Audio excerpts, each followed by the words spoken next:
Hello, എല്ലാവർക്കും നമസ്കാരം. ചാമാസ് കിച്ചണിലേക്ക് സ്വാഗതം. ഇന്ന് ഞാൻ ഒരു സ്വീറ്റ് റെസിപ്പിയാണ് ഉണ്ടാക്കുന്നത്. അതിനായിട്ട് ഞാൻ ഈ ഗ്ലാസ്സിൽ കുറച്ച് പഞ്ചസാരയാണ് പൊടിച്ചു വെച്ചിരിക്കുന്നത്. അത് ഞാൻ ഗ്ലാസിൻ്റെ അളവ് കാണിച്ചാണ്. ഈ ഗ്ലാസ്സിൽ 2 ഗ്ലാസ് നാളികേരം ചിരകിയത് എടുത്തിട്ടുണ്ട്. നാളികേരം ചിരകുന്ന സമയത്ത് അല്ലെങ്കിൽ നാളികേരം മുറിച്ചെടുക്കുന്ന സമയത്ത് നിങ്ങൾ എപ്പോഴും ശ്രദ്ധിക്കേണ്ടത് എന്താ വെച്ചാൽ അതിൻ്റെ ബ്രൗൺ കളർ, ബാക്കിലുള്ള ബ്രൗൺ കളർ ഇല്ലാതെയാണ് വേണ്ടത്. അത് മാക്സിമം അതില്ലാതെ ഞാൻ ചിരകി എടുത്തിട്ടുണ്ട്. അപ്പോൾ ഇതൊരു 2 ഗ്ലാസ്, പിന്നെ ഒരു 1/4 ഗ്ലാസ് പഞ്ചസാര പൊടിച്ച് വെച്ചതാണ്. ഇതൊരു 1.5 സ്പൂണ്, ചെറിയ സ്പൂണിന് 1.5 സ്പൂണ് കോൺഫ്ലവർ, പിന്നെ കുറച്ച് ഏലക്കാപ്പൊടി, പിന്നെ അണ്ടിപ്പരിപ്പ് മുന്തിരി വറുത്ത് വെച്ചതാണ്. ഇത് നമുക്ക് വെക്കാനുള്ള, ഇതെല്ലാം കഴിഞ്ഞ് വെക്കാനുള്ള ഒരു ബൗള് ഞാൻ കുറച്ച് നെയ്യ് പുരട്ടി വെച്ചതാണ്. പിന്നെ ഇതിലേക്ക് നമ്മൾ വെറുതെ അങ്ങോട്ട് ഉണ്ടാക്കുകയല്ല ചെയ്യുന്നത്.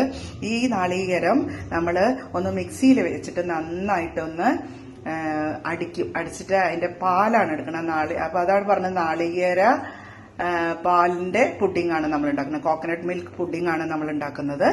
അപ്പോൾ ഇനി അതിനായിട്ട് നമുക്ക് തിളപ്പിച്ചാറിയ വെള്ളമാണ് ഞാൻ എടുത്തിരിക്കുന്നത്. ഇനി ഈ മിക്സിയിൽ എന്താ വെച്ചാൽ ഇതിപ്പോൾ ഞാൻ പഞ്ചസാര പൊടിച്ചതാണ് കേട്ടോ.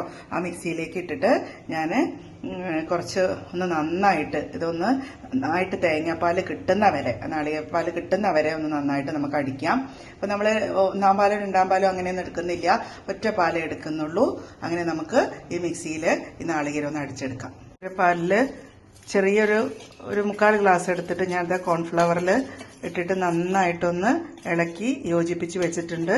വിസ്കൊന്നും വെച്ചിട്ടല്ല ഇളക്കിയത്, നല്ല സ്പൂണ് വെച്ചിട്ട് തന്നെ നമുക്ക് ഇളക്കി യോജിപ്പിക്കാം.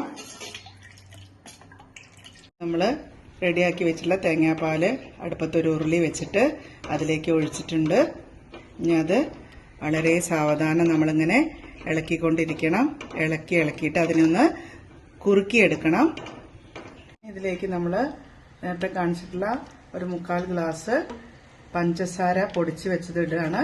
കുറച്ചായിട്ട് ഇടാം. നമുക്ക് നോക്കിക്കോളൂ, നിങ്ങൾക്ക് മധുരത്തിനനുസരിച്ച് രണ്ടാമത് വേണമെങ്കിൽ ഇടാം.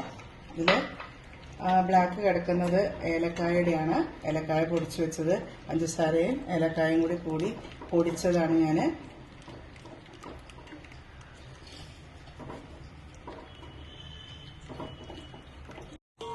തേങ്ങാപ്പാൽ നന്നായിട്ട് തിളച്ച് വന്നിട്ടുണ്ട്.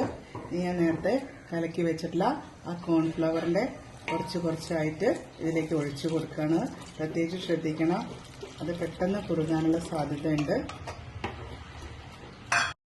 ഏകദേശം ഇതേ പരുവത്തിലാവുന്ന സമയത്ത് നമുക്കത് വാങ്ങിയിട്ട് നേരത്തെ നെയ്യ് പറ്റി വെച്ച പാത്രത്തിലേക്ക് ഒരിളം ചൂടോടുകൂടി തന്നെ ഒഴിച്ചു വെക്കാം.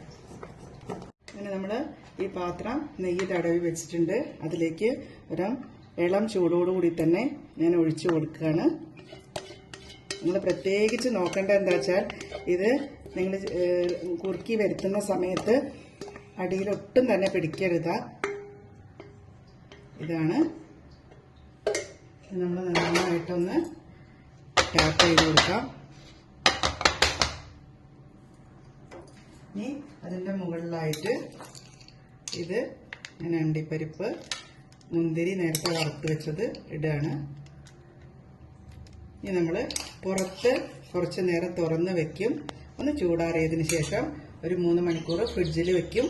അതിനുശേഷം നമുക്ക് തുറന്ന് നോക്കാം. വെച്ചിട്ടുള്ള ആ കോക്കനട്ട് മിൽക്ക് പുഡിങ് റെഡി ആയിട്ടുണ്ടോ എന്ന് നമുക്ക് നോക്കാം. ഇവിടെ കാണുന്ന സമയത്തൊക്കെ റെഡി ആയിട്ടുണ്ട്. ഇനി നമുക്ക് ഒരു പാത്രത്തിലേക്ക് സെർവ് ചെയ്യാം. അങ്ങനെ കോക്കനട്ട് മിൽക്ക് പുഡിങ് സൂപ്പർ ആയിട്ടുണ്ട്.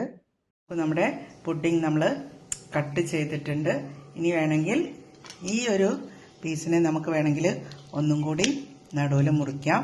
അങ്ങനെ ഒരുപാട് ആളുകൾക്ക് കഴിക്കാനുള്ള മിൽക്ക് പുഡിങ് ആയിട്ടുണ്ട്. നല്ല ടേസ്റ്റിയാണ്, നല്ല സ്വീറ്റാണ്. ഇത് നോക്കൂ, ഇത് കണ്ടോ, ഇതിൻ്റെ ഉള്ളിൽ നല്ല നട്ട്സ്, അതേപോലെ പിന്നെ കസ്കസൊക്കെ ഉണ്ട്. അങ്ങനെ നമ്മുടെ കോക്കനട്ട് മിൽക്ക് പുഡിങ് റെഡി ആയിട്ടുണ്ട്. ഭയങ്കര സ്വീറ്റാണ്, അതേപോലെ തന്നെ ഭയങ്കര ടേസ്റ്റിയാണ്. എല്ലാവരും ഒന്ന് ട്രൈ ചെയ്ത് നോക്കിക്കോളൂ. ഇതുപോലെ എല്ലാവരും ഒന്ന് ഉണ്ടാക്കിയതിന് ശേഷം കമൻറ്റ് ചെയ്യൂ. ഈ വീഡിയോ ഇഷ്ടപ്പെട്ടിട്ടുണ്ടെങ്കിൽ ലൈക്ക്, ഷെയർ ആൻഡ് സബ്സ്ക്രൈബ് ചെയ്യാൻ മറക്കല്ലേ കേട്ടോ.